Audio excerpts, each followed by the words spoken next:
Albert Bosch ha fet un gran esforç aquests 2 últims dies per arribar avui dimecres al Pol Sud i agafar immediatament una avioneta fins a Hercules Point per començar el viatge de tornada a casa. L'última nit només havia dormit 3 hores, després de caminar 64 quilòmetres per la neu en només una jornada. Pues mira, molt emocionat, tu. Escolta, fa 3 mesos que estic fora de casa, 67 dies dormint a sobre el gel. Un estem cansat, però si faltés una etapa també la faria, i si en faltessin 10 també. Albert Bosch és el primer català que travessa l'Antàrtida des de la costa fins al Pol Sud en solitari, sense cap mena d'assistència, cosa que fins ara tampoc no havia fet cap altre aventurer de l'estat espanyol. Ha arribat aquest vespre a 7:45, després de 66 dies i 1.200 quilòmetres de travessa.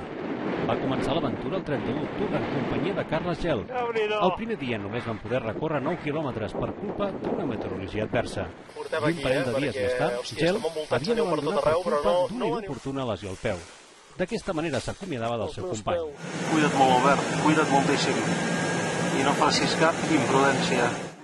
Els 2 dies d'espera per l'evacuació i una forta tempesta, que va durar 13 dies més, han posat a prova la resistència d'Albert Bosch. Durant aquests últims 40 dies ha caminat en solitari arrossegant un trineu de més de 130 quilos, amb temperatures entre 5 i 42 graus negatius i en etapes de 10 hores diàries.